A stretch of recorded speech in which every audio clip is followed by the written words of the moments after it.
Que la paix soit sur vous, chers Gaulois, chères Gauloises et amis. Tout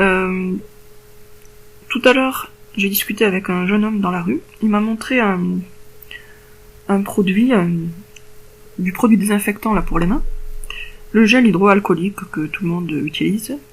Et en fait, ce gel, il a depuis longtemps, bien avant le début de l'arnacovirus. Et qu'est-ce qu'il y a marqué sur ce gel? Il me l'a montré, je l'ai vu de mes yeux.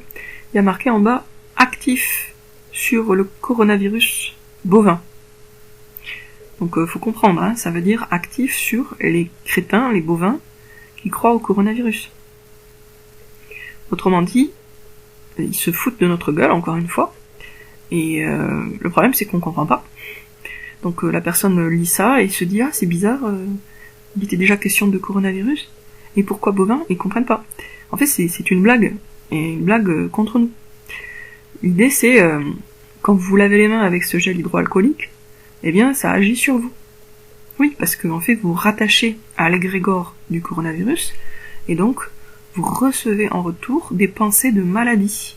Corps en a un virus.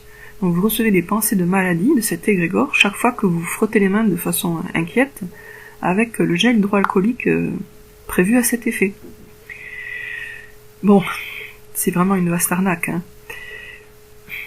Et il y a quelqu'un qui m'a fait aussi une remarque très juste sur ma page Facebook, c'est que Mimi-virus, ça fait penser à mini-virus. Mimi et mini, c'est pas loin. En plus, ce qu'on considère comme mimi, mignon, en général c'est petit. On va pas dire par exemple d'un éléphant qu'il est mimi. Donc mimi, c'est pas loin de mini-virus. Or, ces mimi-virus sont censés être géants. Donc on a affaire à des mimi-virus géants. Bon, bien sûr, c'est une contradiction, un oxymore, comme on disait quand j'étais étudiante de lettres modernes, un oxymore, et à ce titre, une impossibilité logique, ce qui confirme qu'on a affaire à une fiction.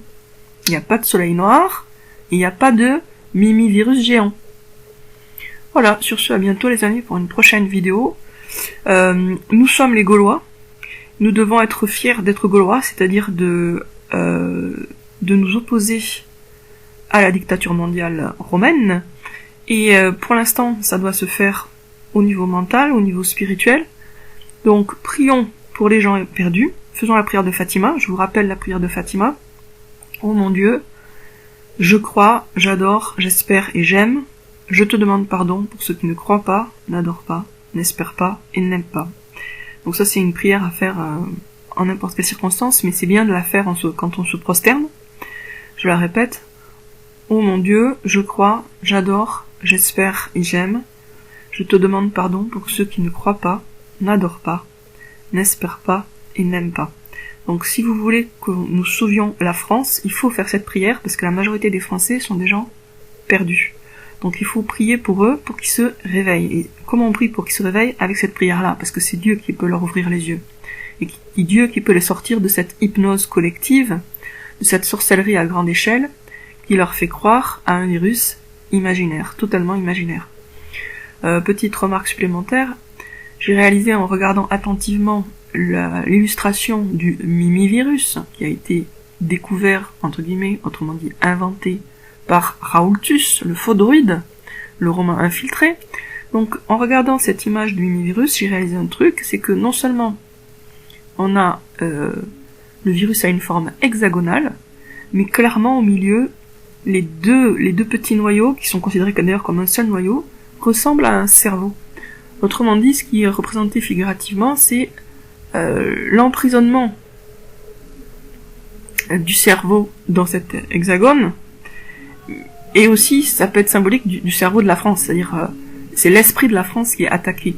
Et d'ailleurs, si vous regardez à l'arrière-plan dans les vidéos où Raoultus s'exprime, il y a un tableau qui a un rapport avec ça, parce qu'on voit une espèce de cerveau avec des yeux, qui est comme dominé par soit un microscope, soit une caméra, enfin quelque chose qui a l'air de l'observer et de le menacer en même temps. Et Raoultus, il est censé être spécialiste des virus, hein, pas du cerveau. Donc c'est intéressant qu'il ait sur son mur cette tête de ce tableau un peu satanique, en tout cas bien glauque, qui représente une espèce de cerveau avec des yeux qui est comme menacé et surveillé à la fois. Ah, c'est tout à fait ça. Et autre remarque, il a aussi un tableau dans son bureau qui représente une tête humaine, mais qui a l'air pas bien, quoi. Et c'est le genre de tableau qu'on imagine, enfin que moi je conçois surtout chez les psychiatres, ou qu'on trouve sur les couvertures des livres parlant de la psychiatrie. Et pour moi, Raoultus, c'est une espèce de psychiatre, très intelligent, avec une autre étiquette, mais il a le même profil de manipulateur mental. Voilà, sur ce, à bientôt les amis pour une prochaine vidéo.